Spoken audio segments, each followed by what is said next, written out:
आज आम Odia honours core 1 unit 2 2 मार्किया शॉर्ट क्वेश्चन आलोचना करबा।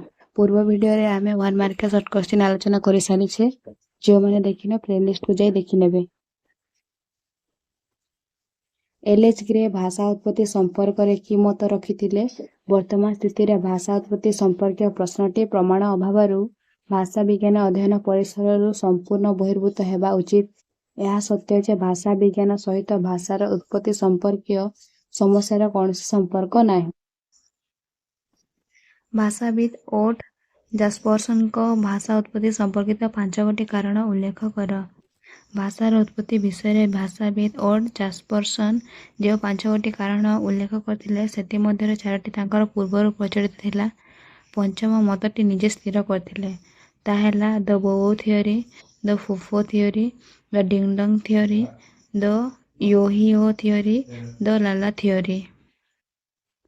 दैवी उत्पत्ति सिद्धांत। दैवी उत्पत्ति सिद्धांत होछि भाषार उत्पत्ति संबंधी सिद्धांत मध्य प्राचीनतम। विभिन्न देशर धार्मिक धारणा अनुसार दैवी सिद्धांत प्रतीयमान अटे।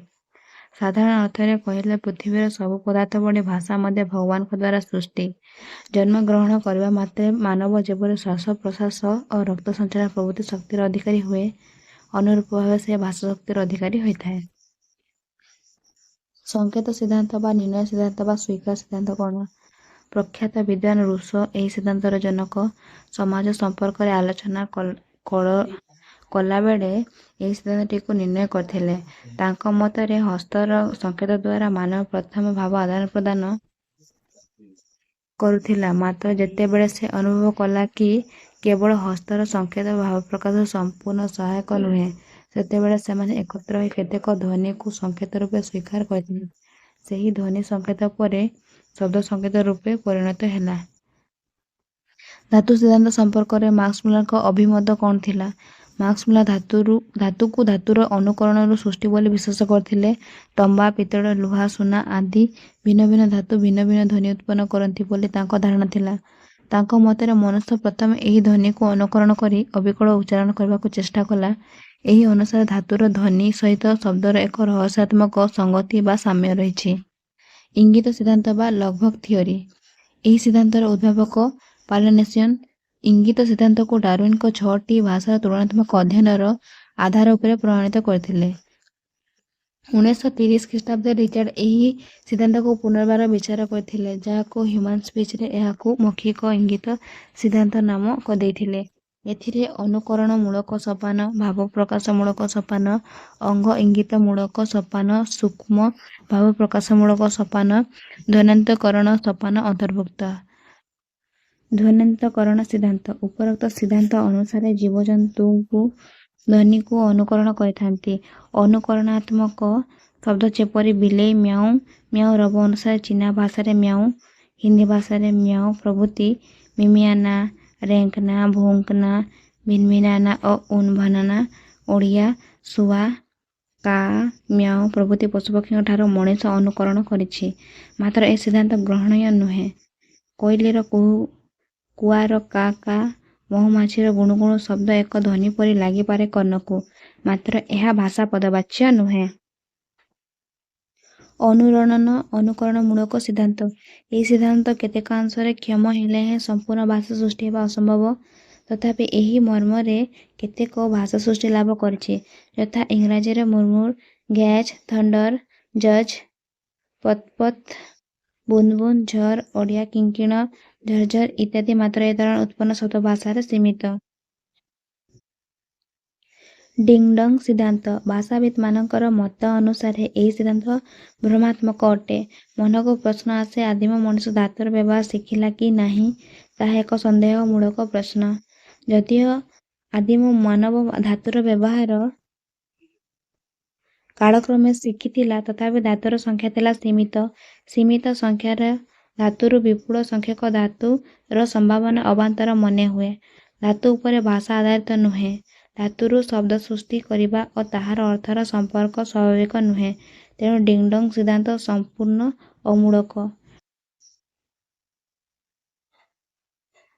टाटा सिद्धांत।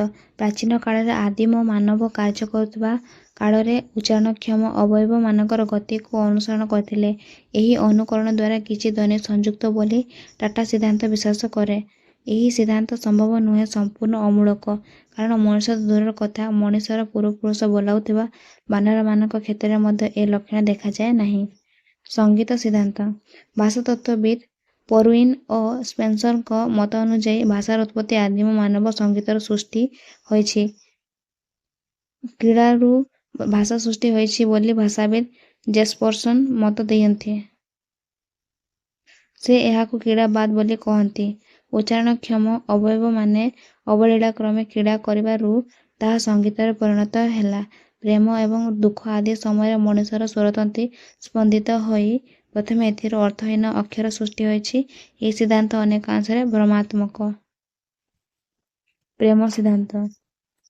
ପ୍ରେମ ହେଉଛି ମଣିଷର ସକଳ ଭାବାବେଗ ମଧ୍ୟରେ ଶ୍ରେଷ୍ଠ, ଯାହାକି ସଙ୍ଗୀତର ରାଗିଣୀ ସୃଷ୍ଟି କରିବାରେ ପ୍ରେରଣା ପାଇଥାଏ। ପ୍ରେମ ସିଦ୍ଧାନ୍ତର ଉଦ୍ଭାବକ ପ୍ରଫେସର ହଡସନ୍। ପ୍ରେମ ସିଦ୍ଧାନ୍ତ ଓ ସଙ୍ଗୀତ ସିଦ୍ଧାନ୍ତ ମଧ୍ୟରେ ସାମଞ୍ଜସ୍ୟ ଥିବାର ଲକ୍ଷ୍ୟ କରାଯାଏ। ମନୁଷ୍ୟ ସକଳ ଭାବାବେଗ ମଧ୍ୟରେ ଶ୍ରେଷ୍ଠ, ମାତ୍ର ପ୍ରେମ ମଣିଷ ଶ୍ରେଷ୍ଠ ହେଲେ ହେଁ ସର୍ବକାଳୀନ ନୁହେଁ। ଏହି ସିଦ୍ଧାନ୍ତ ଭାଷା ସୃଷ୍ଟି କରିବାରେ ଅସମର୍ଥ ବୋଲି ବିବେଚନା କରାଯାଏ। ସମ୍ପର୍କ ସିଦ୍ଧାନ୍ତ। ମନୋବିଜ୍ଞାନୀ ରେବେଚ୍ ଏହି ସିଦ୍ଧାନ୍ତର ସ୍ରଷ୍ଟା।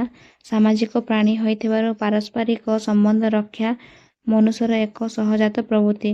ପ୍ରତ୍ୟେକ ବ୍ୟକ୍ତି ଆପଣାର ମୌଳିକ ପ୍ରବୃତ୍ତି ଓ ଭାବନାଗୁଡ଼ିକୁ ଅବ୍ୟକ୍ତ କରିବା ପାଇଁ ଭିନ୍ନ ଭିନ୍ନ ସମ୍ପର୍କ ସ୍ଥାପନ କରିଥିଲା।